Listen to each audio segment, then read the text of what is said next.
vraiment très intéressant parce que là, sur votre droite, on a tout l'environnement YouTube pour le streaming et puis sur la gauche, autour de moi, c'est l'environnement OBS. Et on va regarder comment on stream sur YouTube depuis OBS.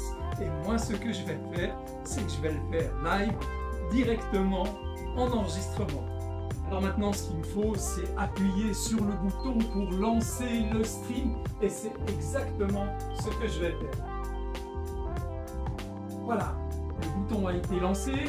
On va voir s'il y a quelque chose qui va se passer. On sent déjà qu'au niveau de YouTube, l'écran est devenu noir. Il y a quelque chose qui se passe. On sent la tension chez le streamer. Et oui, ça y est, ça y est, ça y est. On est live sur YouTube. Voilà, maintenant, on a coupé le stream. Et puis, on va regarder ensemble comment on configure ça. Alors, tout d'abord, quelques mots sur la partie YouTube. Donc, la partie YouTube, évidemment, vous avez une chaîne comme moi. Chez nous, c'est la chaîne Vision 6D. Et puis, ce qui est important de comprendre, c'est que en fait, vous avez des serveurs chez YouTube qui sont des serveurs de type RTMP. Je ne vais pas entrer dans le détail, mais votre accès est défini par une clé, une key. Et c'est cette clé qu'on va devoir entrer dans la configuration du logiciel OBS pour que OBS puisse s'identifier sur votre chaîne. Alors bien sûr que si quelqu'un dispose de votre clé, eh bien, il va pouvoir diffuser des lives sur votre chaîne. Alors peut-être que c'est ce que vous souhaitez ou au contraire, c'est ce que vous ne souhaitez pas. Donc la clé, il faut bien la protéger. Dans la configuration de YouTube, vous voyez qu'il y a la partie Stream Settings. Et là-dedans, on a une clé définie par défaut. Et puis, ce qu'il suffit de faire, c'est de la copier. Une fois qu'elle est copiée, cette clé, on passe dans l'environnement d'OBS et puis on va descendre dans la partie configuration. Et dans la partie configuration, on va chercher la partie stream qui est définie ici. Et vous voyez que la première chose à définir, c'est d'une part qu'on va bien travailler avec YouTube. RTMP-S, c'est pour le S pour dire que ce sont des liaisons sécurisées. On peut voir qu'il y a d'autres possibilités d'accès comme Twitch, Facebook, etc., etc. Ensuite, on va accéder au Primary YouTube Server, le serveur primaire.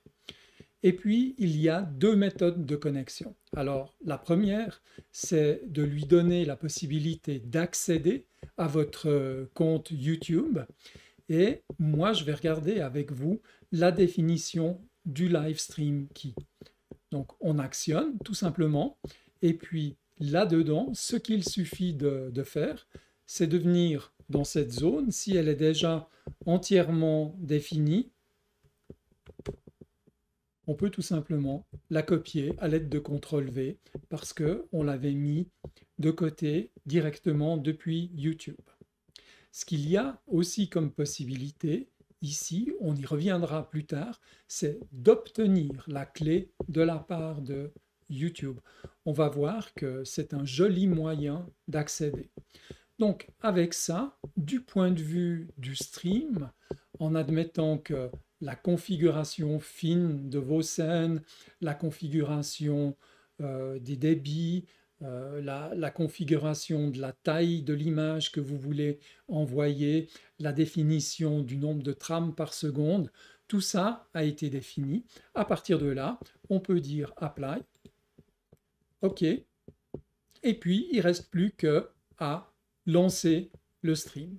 Donc on va tout de suite faire la vérification et puis on est dans la même tension que tout à l'heure. Par contre, ce qui est intéressant de voir, c'est que j'ai interrompu le stream et là nous repartons sur le même stream, sur le même flux avec la même clé. Donc YouTube, quand on l'a lancé en streaming, il reste en permanence en attente. C'est-à-dire qu'on a coupé la liaison, mais YouTube reste en attente et on peut reprendre la liaison. Je coupe le stream de YouTube. Il me demande si je veux vraiment le faire. Je lui dis oui. Et voilà, donc le stream a été supprimé. Et puis ici, j'ai la possibilité de l'éditer. Mais ici, ce que je vais faire, c'est que je vais tout simplement l'effacer. Donc YouTube m'a dit que le stream est terminé. Et vous voyez qu'il se remet dans une situation où il est tout à fait prêt à accepter un nouveau stream. Sur le côté ici, il y a du côté de YouTube la possibilité de démarrer un chat. C'est toujours une très bonne chose à faire, de manière à ce que les gens qui arrivent à la session sachent qu'ils peuvent interagir avec vous. Nous allons regarder maintenant comment est-ce qu'on arrive dans cette partie YouTube. Alors pour cela, moi je reviens dans l'environnement de studio de ma chaîne YouTube.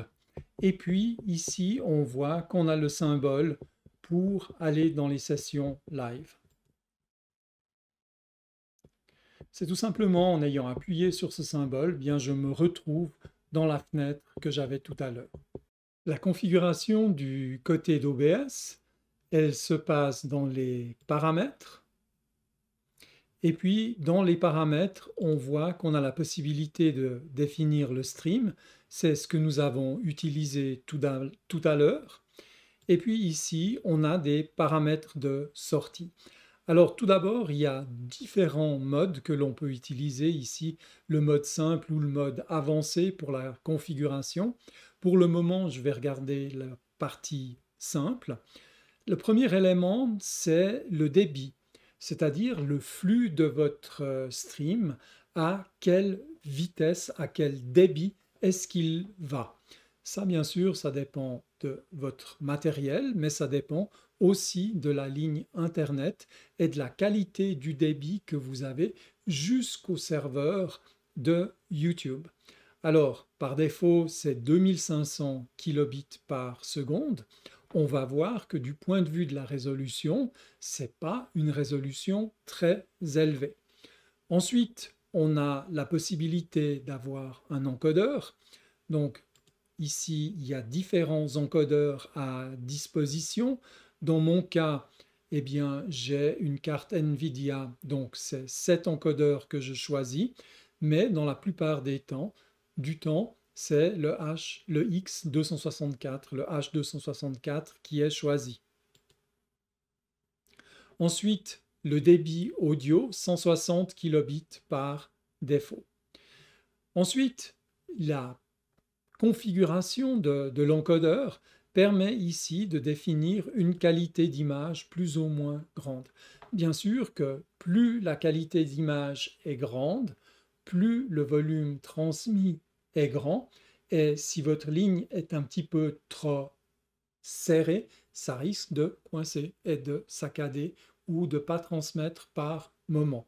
Donc tout ça, c'est des paramètres où il n'y a pas une manière de faire, il y a une dépendance très importante à la qualité de votre ordinateur, vos cartes graphiques et ensuite, bien sûr, le débit d'Internet, le débit de votre ligne et tout l'ensemble d'Internet qui vous relie au serveur de YouTube. Mais ça, ce sont des sujets sur lesquels on va revenir. Donc voilà, du point de vue des paramètres de la configuration pour ce qui est à proprement parler du streaming, il y a ces paramètres-là qu'il faut utiliser. Dans mon cas, vous avez vu qu'on a eu le débit de 2500 kilobits par seconde, ce qui est une image d'une taille relativement petite, mais d'une bonne qualité pour celui qui suit. Alors, dans la majorité des cas, on verra dans le détail, mais on peut aller à des débits beaucoup plus élevés que ça. J'ai comme habitude, lorsque je fais du streaming, d'également enregistrer le flux, ce qui me permet de l'enregistrer à une très haute qualité, alors que peut-être il est diffusé en streaming à une moins grande qualité. Pour cela, ici, on va voir qu'on peut définir certains éléments pour l'enregistrement. Donc ça se trouve aussi dans la partie configuration. Et la première chose sur laquelle j'aimerais attirer votre attention, qui est un élément important, c'est le format d'enregistrement. Vous voyez que dans mon cas, ici, c'est du MP4. parce que mon streaming, tel que je le fais en ce moment, c'est l'enregistrement d'un tutoriel. Donc, ce que j'aime, c'est que mes tutoriels soient enregistrés en MP4. Maintenant, le désavantage du MP4, c'est que si le flux s'interrompt parce qu'il y a un problème, il y a un bug, il y a une panne quelque part, eh bien, je perds toute ma session. Pour cette raison, OBS dispose, lui, d'un autre format qui est ici, dedans, qui est le format MKV. Le format MKV, ce qui est intéressant, c'est qu'en cas de coupure, eh bien, le fichier d'enregistrement se ferme, il se ferme proprement et vous pouvez récupérer tout l'enregistrement que vous venez de faire, ce qui n'est pas le cas du MP4. Avec MP4, tout est perdu. Donc le MP4, ça va pour quelques minutes d'enregistrement. Pour un flux qui dure plus longtemps, mieux se configurer avec le MKV. En dessus, ici, on trouve le chemin d'accès pour pouvoir récupérer les vidéos d'enregistrement. Donc, chez moi, c'est dans mon chemin d'accès avec la partie vidéo. Nous allons revenir sur le sujet du flux, du débit de la ligne nécessaire pour faire du streaming, ou dit autrement le bitrate. On va voir que suivant la taille de l'image, eh bien ce flux doit être plus ou moins important. C'est évident parce qu'on transmet plus d'informations. Ce que j'ai pris comme information, c'est la page d'aide de YouTube directement. Et on voit que les débits 720p, par exemple, donc du 1280 par 720 en hauteur, dépendent du nombre de trames à la seconde. Donc dans le cas de 30 trames par seconde, on voit qu'un débit de 1500 kilobits à 2500 kilobits sont nécessaires.